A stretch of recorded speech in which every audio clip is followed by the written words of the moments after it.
Hey, before we jump in, I just want to say thank you. The response to the podcast so far has been incredible. I started this show to share the kind of conversations I've been having for years with other creatives and small business owners, and it's been great. It's been great seeing it resonate with you all. If you enjoyed this episode, please like, subscribe, or share with a friend. It goes a really long way. All right, let's get into it.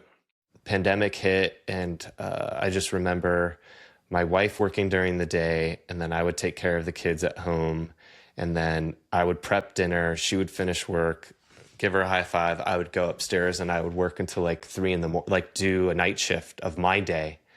And then I think 6 months into that, I had went to bed at 3, woke up at 6, and then I was going upstairs to get my laptop, and I was coming down, and I remember I had my laptop and my coffee, and I fell down the stairs just from You're pure so exhaustion. tired. Yeah. And I just had a total mental breakdown in the moment. Like an actual mental breakdown? Like an actual mental breakdown.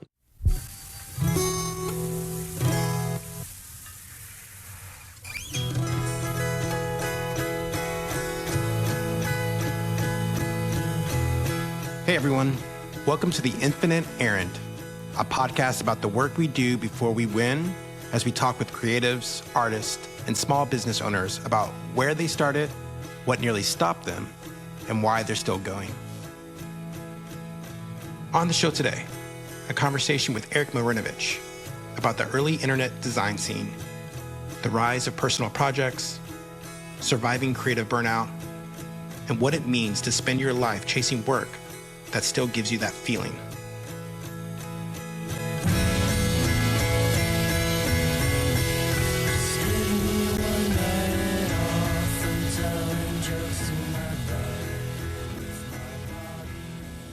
I've noticed that some people seem to orient their entire lives around a feeling. Not money, not status, not even stability. Just the pursuit of that rare moment where you become completely absorbed in something. Where time disappears a little bit, where your brain, your hands, and your instincts all suddenly sync up, and you forget about everything else around you. That's something Erik Marinovich talks about in this conversation. That feeling of getting so locked into creative work that it almost feels like a superpower. And honestly, I think a lot of creative people quietly build their lives around trying to get back to that feeling over and over again. Erik was one of the people who helped shape a really important era of graphic design and lettering in the late 2000s and early 2010s. Not through some giant company or massive ad campaign, but through personal work, daily experiments, internet culture, sharing ideas publicly before that was really even the norm. What I appreciate about Erik is that despite how influential his work has become, he still talks about creativity like someone who's trying to learn, trying to improve, trying to stay curious. In this conversation, we talk about growing up drawing comic books, learning from mentors, moving to New York with almost no plan, surviving intense agency culture, and how a really humiliating moment at work eventually led to the creation of Friends of Type. We also talk about getting older, about burnout, parenthood, community, and the emotional difference between building work for clients and building something that actually belongs to you. I think underneath all of it is a conversation about sustainability, not just financially, but creatively. How do you continue to make meaningful work without completely exhausting yourself in the process? I'm Tyler Deeb, founder of Miscellaneous Goods Company, and this is Erik Marinovich on The Infinite Errand. Part of what I love doing in this podcast, and it's been really, really fruitful, is just trying to understand people's early years and what it was like for them and how it shaped kind of how they ended up in both, in your case, being, sorry if I'm embarrassing you, but a fine artist, a super talented graphic designer and type designer, and kind of how the early years might have shaped that. So if you don't mind just taking a second and just what did growing up look like for you? Comic books. So many comic books. Yeah, recently my son just started middle school, so I had a minute to reflect on what that time meant. I switched schools in the 5th grade and in the middle of the year, and I think because of that, I left all of my friends and had to start new friends, that I became a little insular. And I found comic books were a kind of outlet for me to, be introvert. I didn't really want to make new friends because I was really mad about losing my old ones. And so I did a deep dive into that. And I think being immersed in, I mean, it went from Marvel to Image to DC, that I just started redrawing those figures on the page along with like, lettering. And I think that was my first entry point. My mom saw that that's all that I was doing, and she was a big advocate, and she really gave me the space to just be creative and supported it by finding, because at that time when we were young, I don't know how it was for you, there wasn't like a summer camp for being creative. It was just Yeah. like you did the thing because you liked it, and that's where you put all your effort in. There really wasn't any like online tutors. There was no YouTube to teach you these things. So it was just hours and lots of it, as it still is probably for young people now. My mom was a creative, and then when I was in high school, she actually went back to school to get her degree in interior design, which I thought was a pretty rad thing. And then my dad, Yeah. he had his own bricklaying business. He's originally from Croatia, so immigrated here with not much and just a crazy work ethic. But so it was weird, two different cultures. But my dad being a bricklayer, despite, the monotony of that type of work, there was still a lot of creativity in it, and A then lot of skill. a lot of skill Yeah. and a lot of repetition. But near the end, before he retired, like the last 10 years, I really got to see him in a space in which architects and builders would just kind of like give him loose drawings of like, say, I don't know, doing some sort of paving, or it could even Yeah. be like a stone waterfall. They literally just gave him creative freedom to they just made a sketch, and they're like, just do your thing, Dominic. And Do you so, feel like your life imitates that at all? Like just some creative director at a big agency that doesn't know what the hell they're doing, just be like, "Hey, Brick, Eric, the type layer," like just kind of, go. you know. Here's a Hail Mary, figure it out. No, And no then pressure. we'll take the awards. Thank you very much. And you have 12 hours to do it. But I think that's seeing what he had to do too. It's not far from what I was surrounded with at a young age. But what's really funny about the comic book thing? Despite drawing them all the time at that period, I remember also in middle school, we were presented with like, what do you want to do when you're older? And when they brought out this like huge binder, and in it had like literally every single occupation, and you could see what their year salary was. And I remember distinctly that a comic book artist at that time, its annual salary was $17,000. No joke. And I was like, I'm not going to be a comic book artist. At the ripe age of 13, I was like, nope, this is Well, it it's for me. interesting that you had a concept of money, because I don't think I did. And now, like I've said this before, but I was supremely aloof. So like I was not really tuned into many things, but I don't know if I would even have known what that meant. Like $17,000 a year. Like, what does that mean? Like, what does that mean for my life?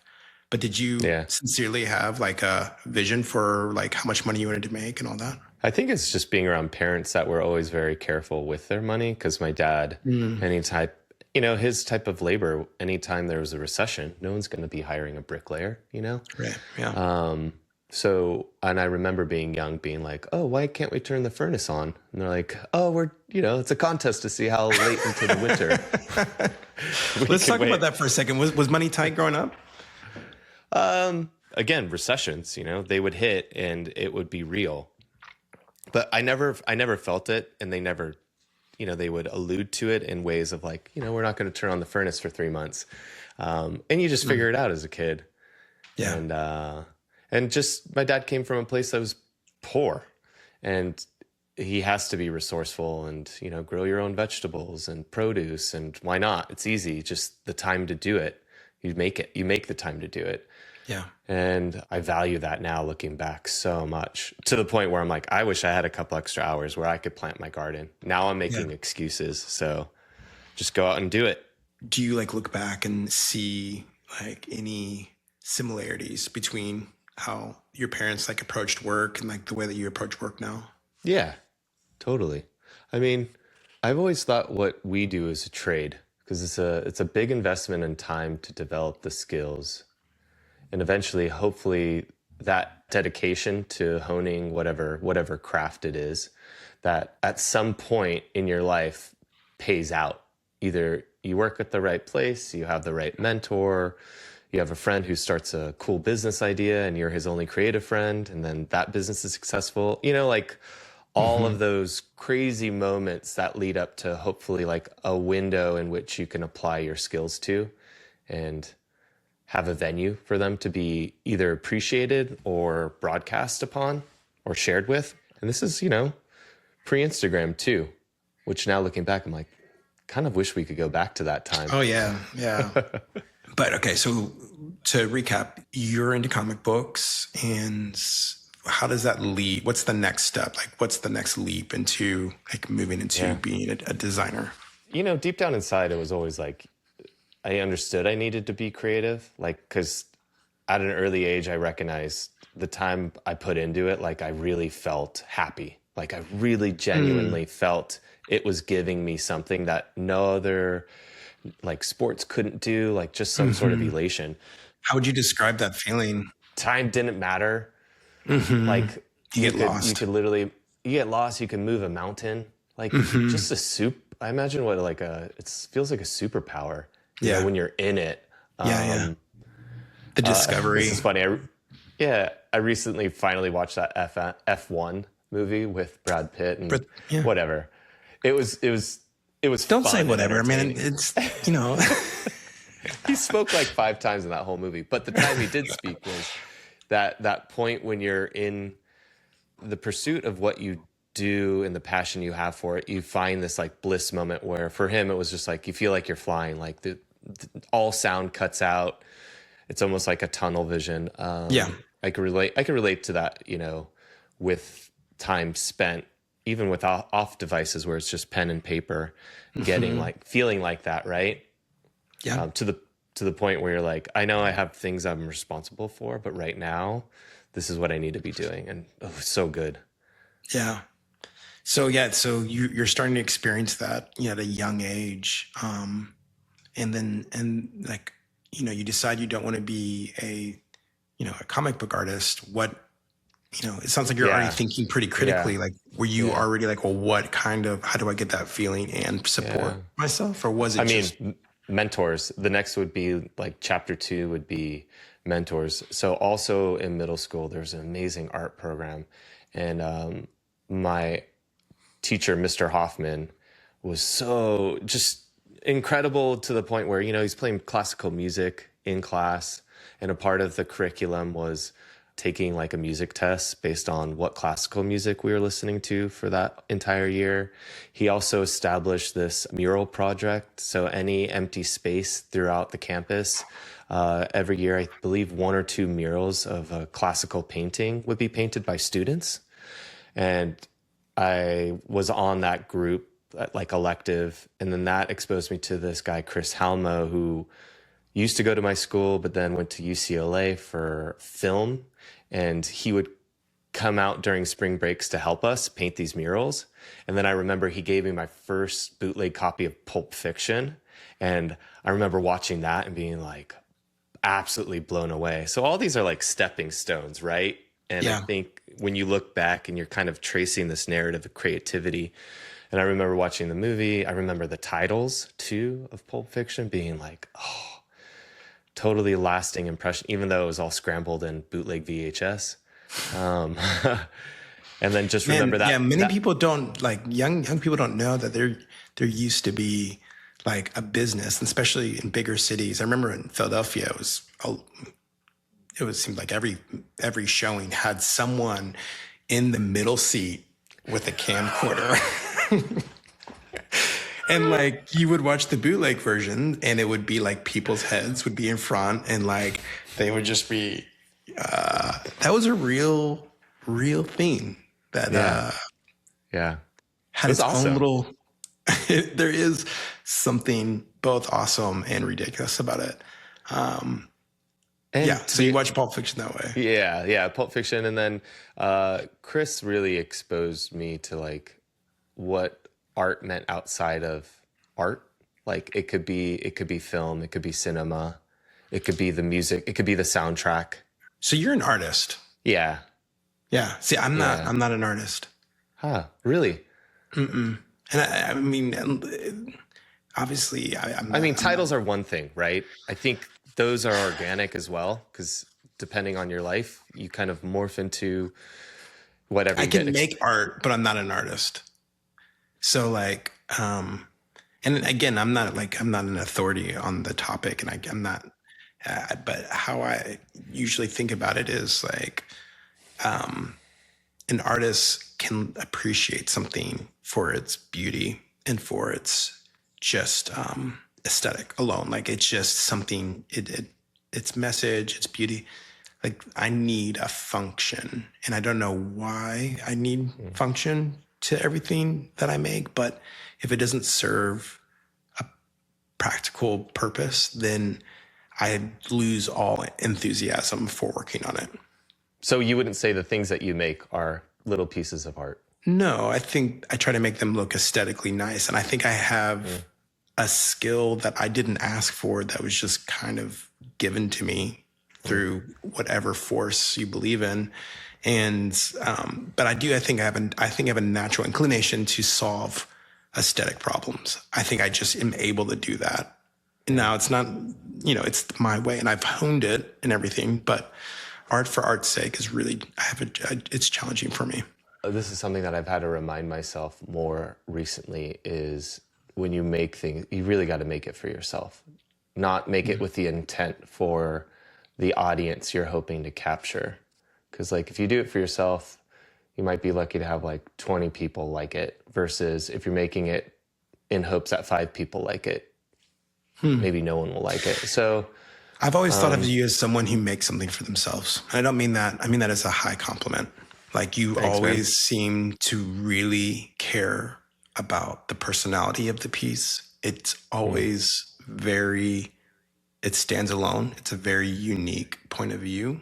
So yeah, let's move into that. So before we start really tackling more of that, like let's catch up on kind of like how you got. So did you go to college for art? Like what was the? Yeah. This is the most in-depth I've ever gone. I did. The community college I went to had an amazing fine arts program and printmaking studio.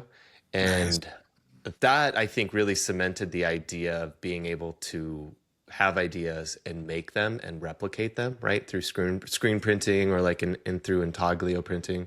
And then I transferred out to a university called Cal Poly San Luis Obispo.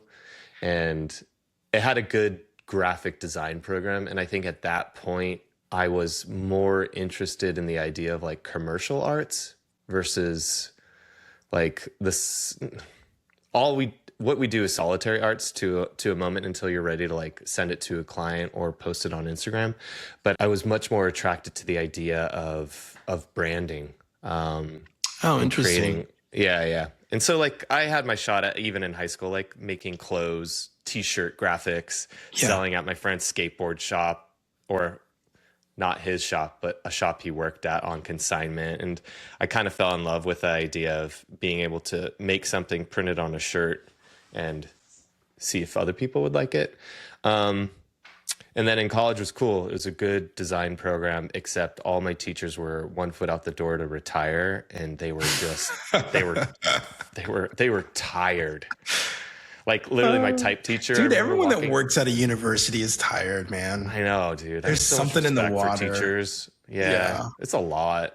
Can you imagine having 2 kids, but then as a teacher having 20, 30? Whew. So I do think because of that, it made me rely on the community of students that I was surrounded by. And luckily, I met my girlfriend, now wife, there. Awesome. And man. Yeah, but I had 2 friends, my friend Keith and Joe. Keith specifically, we just like we knew what we had, and we knew that we needed to like share whatever thing we thought was cool, so in cool and really be our own school between the two of us and push ourselves to either like Interesting. expand on the things we were You saw the glass interested in ceiling harder. that the university was like providing you, and you're like, hey, we can use all these Yeah. tools, we can use all these resources, and we can break that ceiling. Totally. Like I remember him tapping in. He's like, "Oh, the library has an insane collection. That's just not just design and art books, but like astrophysics books, chemistry books." He's like, "We can pull language and visuals from there."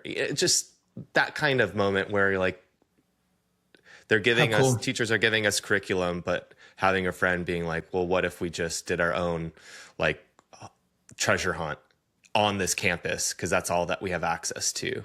And that was like the early days of the internet too, which was also really cool, which he was into. But because I would say Keith, that's probably the reason where I really, we just shared everything, man. It was awesome. And still to this day, we're best friends and still Hell yeah. pushing each other after all these years, which is, I'm very grateful for.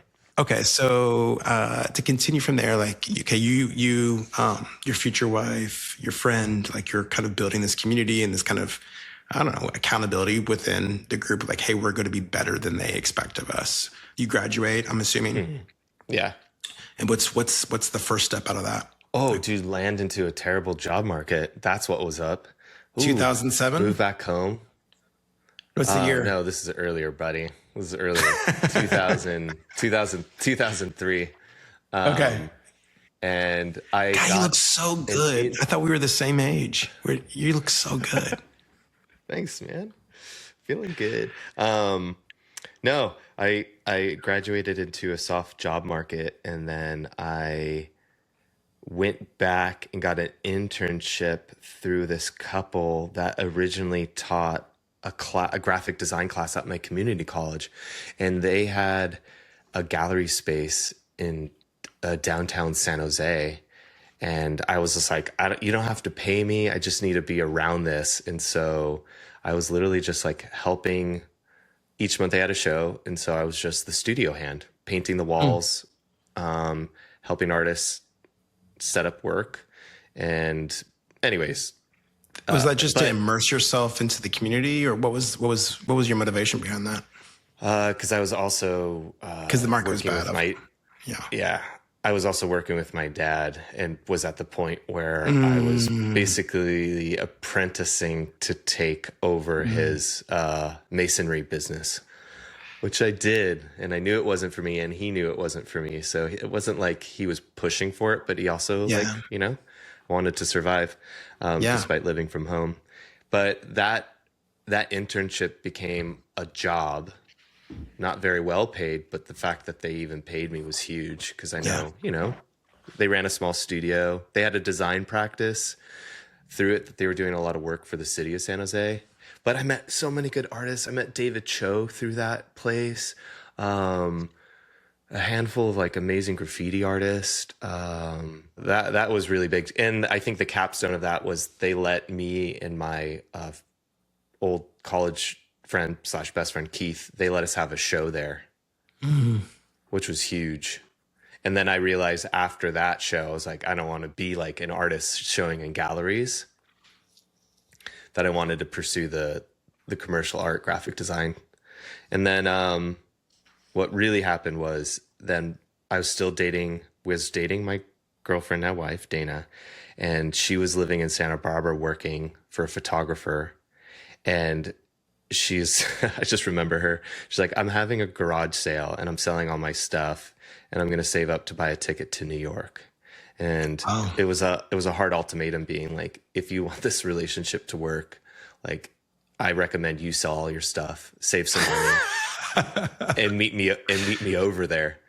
And I did. Yeah. I sold all my stuff, and we moved to New York. And then that was pretty much the real start of like, You're 25 at this point? design. Yeah. And then intern at this like big branding studio called Landor. And then in that place, it was just like all heavy hitters of like incredible designers that I'm still really close with, like still awesome. my core New York friends. And They were all insanely talented and amazingly humble and insane mentors. Nice. No ego, just about the work, pushing themselves constantly, pushing others around them. And we were doing work for like big companies. So the incentive was just to use the time that they were paying us to work on these big clients for us to refine our skills. How good were you at that time? Garbage. Really? You think so? Totally. Because I was like, when I got the internship, there was like kids applying from like RISD, SVA, Yeah. Micah. But they picked you, right? I mean, so there had to have been something there. Maybe just a little bit of charisma. You got that as well. You get the whole package. Word. Okay. So how long are you there for? 2 years? 2 years. It's like And perfect then amount of time.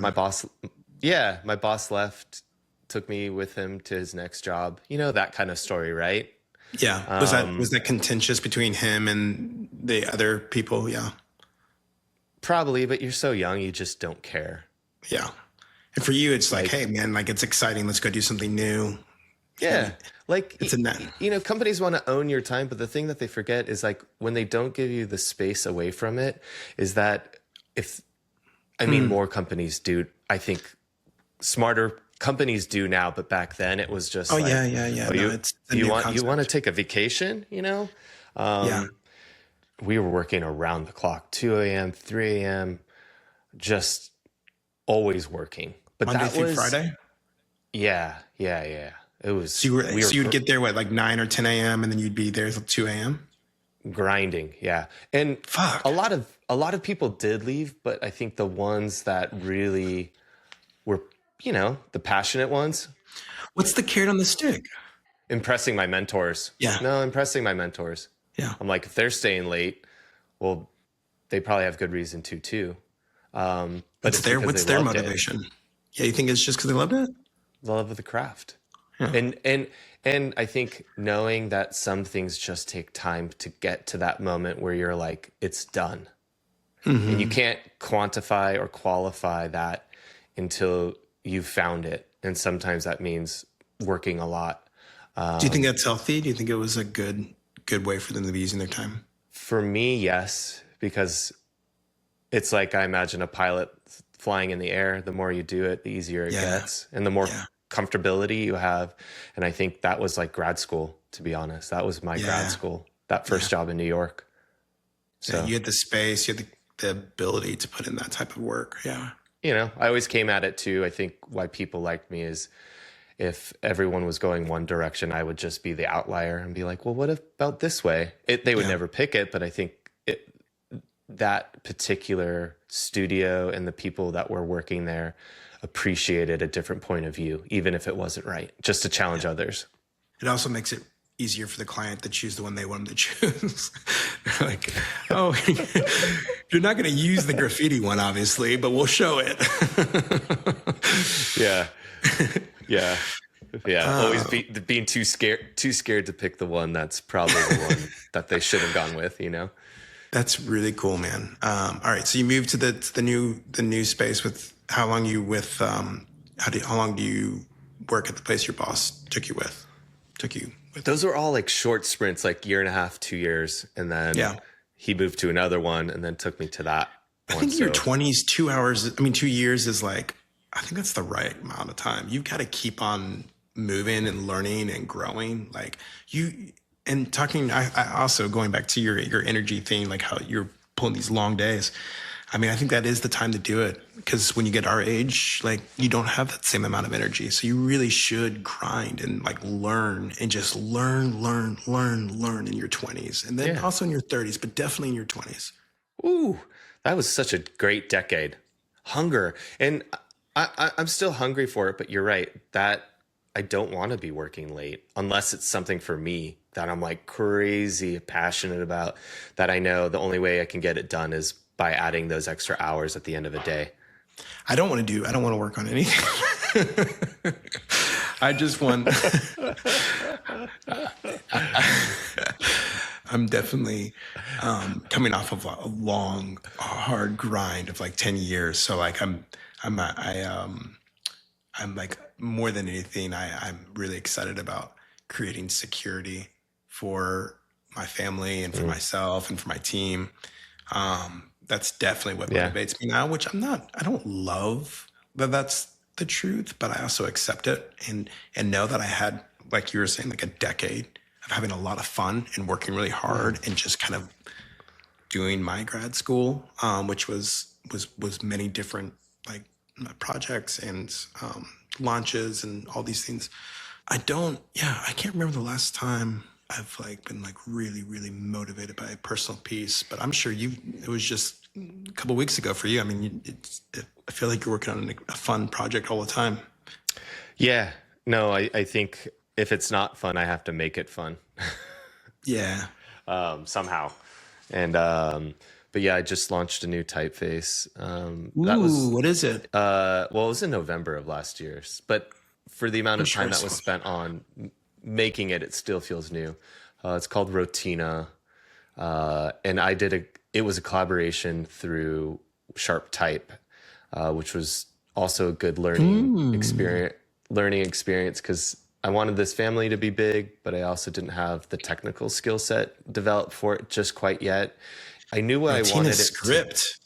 That looks good, man. I Yeah, haven't even seen yeah. these. It was awesome. It was a big endeavor. Shout out to the Sharp Type family for getting this one past the finish line. Good group of folks over there. And that was also a mini grad school learning how they work and their pros over there. All right. So for the listener, we're talking about one of Eric's brands, which is New Form Type, which is like a we'll start talking about more about this in a second, Yeah. but this is a place where he designs and makes type for sale. So if you want to check it out, newformtype.com.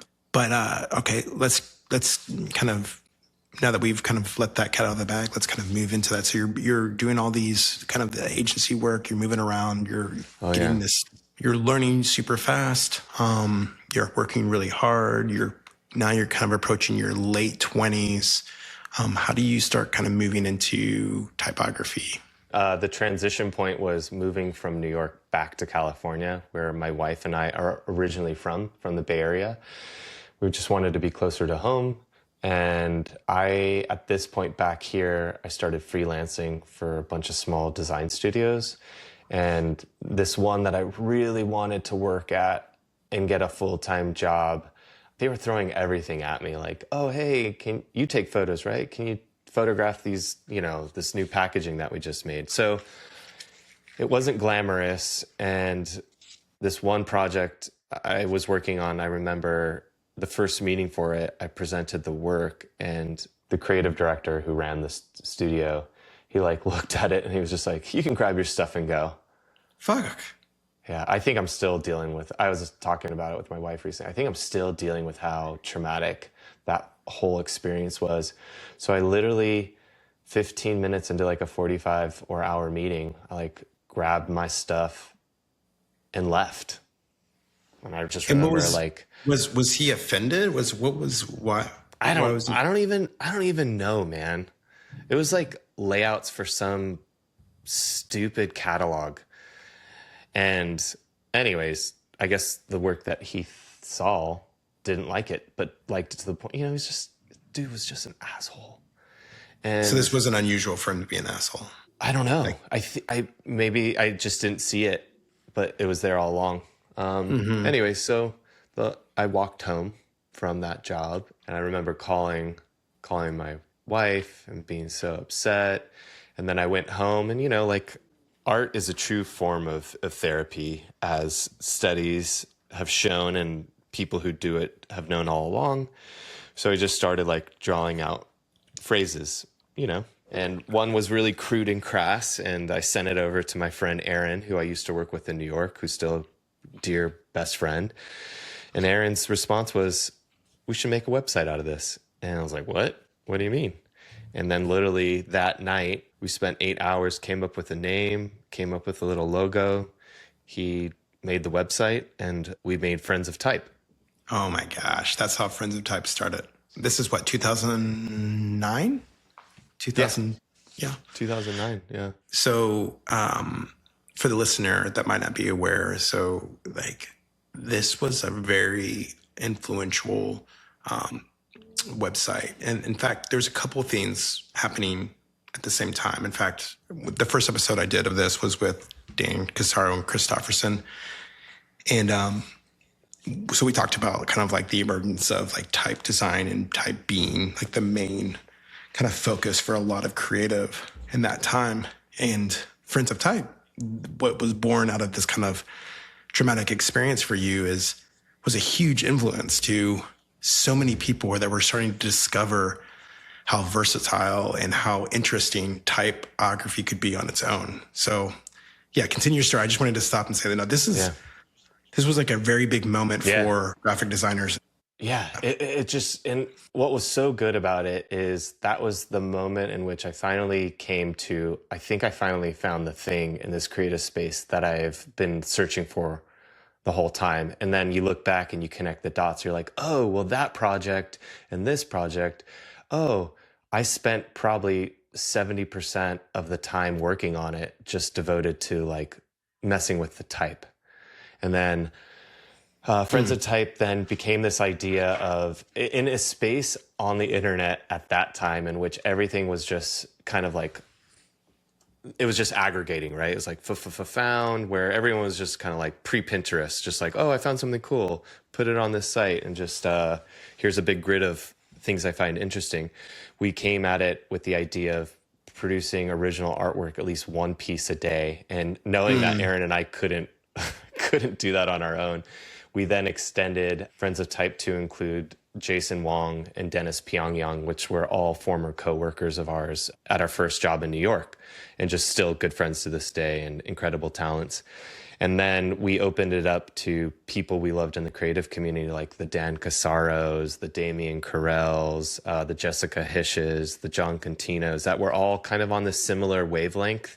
And we're all kind of doing our own thing in tandem, but all recognized each other's effort and talent. I just want to pause there too, because you just hearing you say all those names, those were all very powerful names in this time, and they were powerful because they were creating, you included, like all these, like you were saying, like they were all kind of on the same wave, but had very different creative languages, and so that there was just, but them as a whole created like this wave of like nuance and like vision and like refreshed the design space, but they were all had very unique voices all at the same time. And now looking back at that decade, that was like the personal project decade, where maybe it might not have lasted 10 years, but there was this like 3 to 5 year sprint in which everyone was making stuff for their own. Jessica Hish had her daily drop cap. Casaro had his like 50 states thing, like. And there was also the people doing like the 360, Ali Moss was doing like the 365 day challenge too, where like, and all these other guys were like doing, and girls were doing like these like one project a day. And sometimes it was like really light work, and then some of it was like really intense work. But that 3 to 5 year sprint that you were talking about, where a lot of creatives were making their own work. They were like, they were saying, hey, there's something out in the market that I want to get. I don't know how to get it, so I'm going to make it myself. And that's how Miscellaneous Goods started. I mean, the deck of playing cards was me trying to self-initiate work in order to kind of develop the skill in illustration, because I wasn't much of an illustrator. And so I was like, oh, if I design a deck of playing cards, then I will have this kind of like this really repetitive, clear theme. And then the culture that you help create and that these others help create, which was like, hey, you share it and you kind of build your audience around sharing the process of the self-initiated project. And so that's how that's literally how Miscellaneous Goods started. So it's very, very relevant to me. It's insane. I remember your Kickstarter being like, wait, I mean, it absolutely crushed it, as we all know, but also that's a moment in which, like, if you have the will or an idea, you could find the way. And that for you in that project was like an understanding of, oh, it could be bigger than this too. Yeah. Okay. So you're working through Friends of Type You bring on these collaborators. How long does that last? How long do you? Yeah. I think I should even back up where like my wife, who's also creative, she saw that I was onto something and gave me the space. So we had this like agreement where like, hey, I'll give you like 6 months and cover rent and expenses and just do your thing. Like just double down on it. And I, literally 6 months then was pushed out to a year. And in that year, I developed a portfolio of work. But that was more of just me Just all around sharing all around type. And again, it was community based because I had 3 other friends that were a part of the Friends of Type crew. We were all doing work in tandem. You see something they post that inspires you to do something, and pushing styles and variety and tools and whatever. So it was incredible. And then after that year mark is when client work started to come in, right? I remember the first email in which they just had a screenshot of something from Friends of Type and saying like, can you do this style, but with this on word? like Yeah. some coffee packaging. And I was like, all right, so here's the moment. And that's literally then the next 10 years was keep getting emails that were pulling from the archive of work. Give us a version of style, this. this, and then, which was great because then now I was getting paid to expand on some of the start of ideas that I posted on Friends of Type, but now to a much larger scale. And so that refined the craft even further. It was a bigger investment on time and also just, developing new relationships with these art directors and creative directors, which was cool. And each project was somebody new to develop a relationship with, understand how them or their agency worked, the expectations of what they wanted to see. Yeah. You're learning the business. The business side of it. And then at that point too, I was working from home so much, I started going crazy because it was just too much time alone that Jessica Hish, she moved from New York to San Francisco and was like, you want to share a studio together? And I was like, of course. So then we then started Title Case, and it was just her and I in this space for about eight years. And that was also an incredible journey too, man. Just seeing how she worked. She's incredibly fast and talented and smart, and she has an idea and she sees it through. So being in a space with someone like that was super influential. Just a good human being. And then from there, I think pandemic hit, and then all of a sudden I found myself, we left San Francisco, moved over to the East Bay. We needed more room for us and our growing family, and pandemic hit. And I just remember my wife working during the day, and then I would take care of the kids at home, and then I would prep dinner. She would finish work, give her a high five. I would go upstairs and I would work until like 3 a.m, like do a night shift of my day. And then I think 6 months into that, I had went to bed at 3, woke up at 6, and then I was going upstairs to get my laptop, and I was coming down, and I remember I had my laptop and my coffee, and I fell down the stairs just from like You're pure so exhaustion. tired. Yeah. And I just had a total mental breakdown in the moment. Like an actual mental breakdown, Like or like an actual mental breakdown. Just like, I'm like, how's this sustainable? And something has to change. And so then I reached out to my friend James Edmondson, who runs Oh No Type. He had been pestering me forever. I'm like, dude, he's like, Eric, you just got to, develop some typefaces to sell, some passive income. And so he's just like, this is what we're going to do. We're going to set up an accountability. We're going to become accountability partners. I'm going to help you navigate kind of what to do. So he gave me a list. And once a week we met, I would show him the progress. And so while working on future typefaces, he gave me the space where I had him as a critique partner. And if I hit a wall, he would help me leave the breadcrumb trail of being like, here's how you try it or look at it differently. It was kind of like pseudo art directors as coming up with naming, developing the site, coming up with pricing strategies, all of the business side of it. So you guys are starting. So James is helping you start this new venture. You're going to create your products, which are fonts, and you're going to sell it through New Form Type. Yep. it's all like, so I do it, and it was about a year and a half to 2 years to kind of from inception to accountability partners with him to launch. Yeah. Wow. And it was great. I haven't looked back. It's definitely like having another child that you have to support and feed and nourish. So, Yeah. as you get older, I do find, naturally you just get spread thin. But I do think it's important to have a variety in which you can expand on your skill set. So, especially for me, the things that I think led me to this path was finding a stopgap in which freelance, the ebbs and flows are low and high because there's some seasonality to it as well. Yeah. That I wanted to have a thing that was always generating income in the background as kind of like the safety net for those times where maybe client work got slow. And it's, James is right. It's just like, it's another outlet for you to share ideas. And this one is, these ideas that you're creating and investing are yours, not the client's. So it's nice to develop your own IP. Yeah, it's your own IP. Versus client work is, So first, I actually meant to ask you this question earlier, that during that 10-year stint where you're basically getting client work that was pointing at your portfolio, like make us a version of this for us. Was that paying pretty well during that time? Yeah. Yeah. So you're making a good, healthy amount of money a year, right? But I was working hard.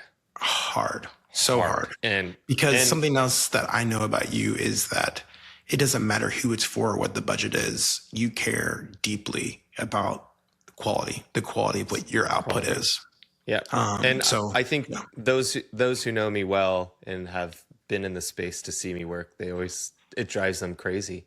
Like, why are you doing that so hard? I'm like, well, what we do is subjective, and I have a wide gamut in which I work from in reference to like lettering styles that, I also see it as another opportunity to keep refining my skills. So any opportunity in like a first round that I could cast a really wide net.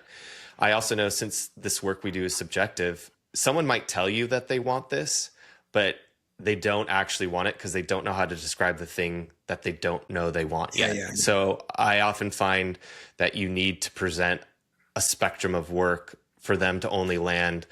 It's always tends to be a little bit outside of the thing that they briefed you on. And that's a very important takeaway. And that's something that I think hasn't really stuck with me until like the last 5 years of got to go hard on that first round.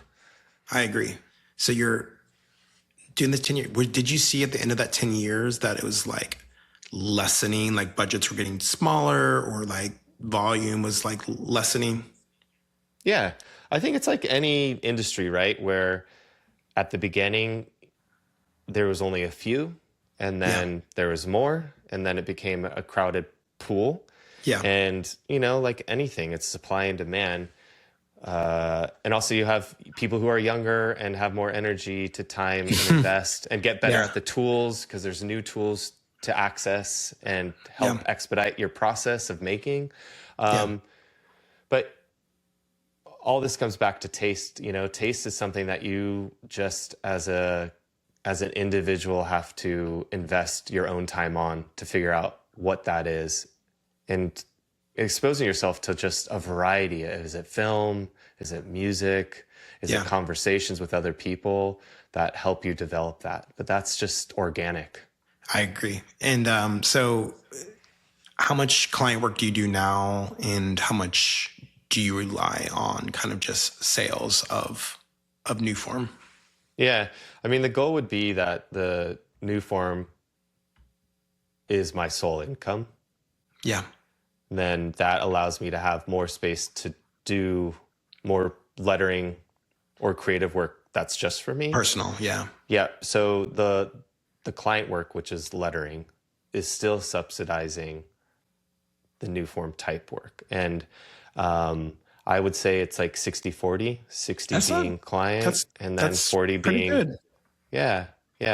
And again, it's how do you get it to take over? Like What needs to happen for you to flip that, or even more, like 80 from new form? And what Simple. You more gotta sales, but where are those going to come from? you gotta release something that's just as what we call it, a banger. Yeah. So like Hoffler, they're like serif, right? It's like, Or some sans serif or that's like, Gotham, like they're Gotham, like I don't know if it's popular anymore, but I mean, like 2012, it was like the only, yeah, like the only serif that yeah. people, or Like sans like that people use. Ono Type has Degular. That is his champion release. Yeah. That's what allowed him to do so much of, and he'll tell you that. He said that. And he's also been telling me that as well. And Rotina was me trying to capture that release. And that's TBD. We'll see if it hits. Sometimes these things take a minute to mature in the market, and sometimes they don't. Sometimes it's oversaturated and you just miss, it was the wrong timing. And that's okay too. Yeah, of course. Yeah. Yeah. So is the alternative then to like grow sales through volume, like releasing a lot of things that are good, but maybe aren't going to be bangers? Like what's an all, like, okay, so we all want to hit the banger, like we all want to have the bestseller, but like what's the backup plan? Probably just maintain this release of display typefaces and generate a library, enough of them that, you might have a year where one's doing really well, and then a subsequent year where three are doing really well, and that one that was hitting, the year prior is not. So it's, a little bit of variety goes a long way, especially in an age where, things are moving really fast and trends are all over the place. And I think by having a variety of typefaces, that allows you to kind of capture the fact that there are no trends, that there's these micro trends happening. More so now than ever, right? Mm-hmm.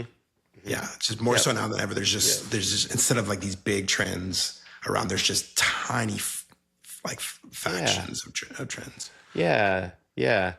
So, which is cool too. I think there's just always opportunity, and I think having the mindset of finding the opportunities that exist between the cracks, and they're always there. Yeah, 100%. And yeah, I can agree. Like I'm always looking for those also, and you always have to be very fluid and nimble and able to kind of move with the market, move with the opportunity, find the opportunity. And you've done that, man. And you've been a huge inspiration to me. You have been such a massive inspiration to others that grew up, especially in the early 2010s, that like saw the explosion, and then have been able to watch you kind of mature and just go into so many different things, man.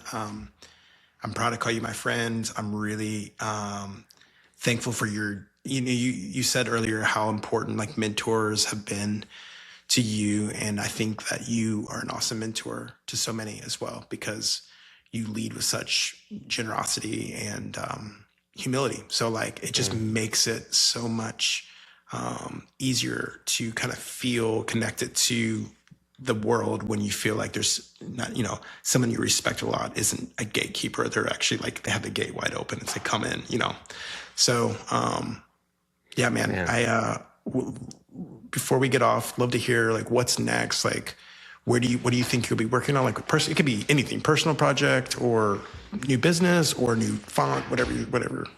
This is going to come from left field. I'm coaching my son's soccer team of a bunch of 12 and 13-year-olds. And man, has that been a humbling experience. Whew. Did you play soccer? I did, but like middle school, kind of quit. Yeah. This is I think I'm becoming a better person, to be honest. The yelling it's challenging. Yeah. I have such a deeper respect for, always for teachers, but for also coaches, because especially for kids, the value of what it can bring to them. that they don't know. And it's not about the sport. It's about the community. It's about social. It's about being there for your friends when they're feeling good and when they're feeling bad. Yeah.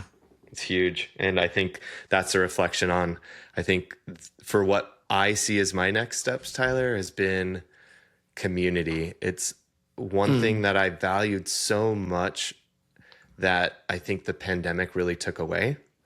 In regards to, I got really comfortable of just being at home, working from home in my little bubble. It creeps up on you. Yeah. I recently did this trip to Portland to see a friend's opening, Nishat and Braulio. And Portland has such a good creative community that it was me kind of executing on that idea of like, got to be around the people you love and the people that inspire you and motivate you and are just really good humans. It's not really a goal. It's just making that a priority. And I think because of being in a space in which you're around creative folks, that will then give you the idea for what's next. But for right now, it's making time for being in those type of situations or places. Yeah. Yeah, man, I completely agree. And let me know when you find a good one. I'll try to be there too. Let's go. Let's go. And if somebody wants to pay us to be there as like speakers or judges, that'd be great too. You know, I mean, that's just two birds with one stone. But I mean, how many more times do you need to see Aaron Draplin talk? No, the guy from Portland, right? No shade on Aaron. He's the best. Oh my gosh, there's a reason they keep asking him back because he delivers. He delivers. Yeah, I saw him speak shortly before I launched Miscellaneous Goods. He was a huge inspiration to a lot of my early years. All right, buddy. I love you, man. Thank you for your time. Too. I really appreciate it. All right, buddy. All right. That's the end of our conversation. Thanks for listening. If you enjoyed the show, one small way that you can support both the podcast and our team at Miscellaneous Goods Company is to follow the show or pass the episode along to someone new. The music throughout the show comes from my friend, co-worker, and musician, Woods at Night. This episode was edited by TJ Hester. Like everything else here, it's a small group of people doing careful work. I'm Tyler Deeb, and this is The Infinite Errand.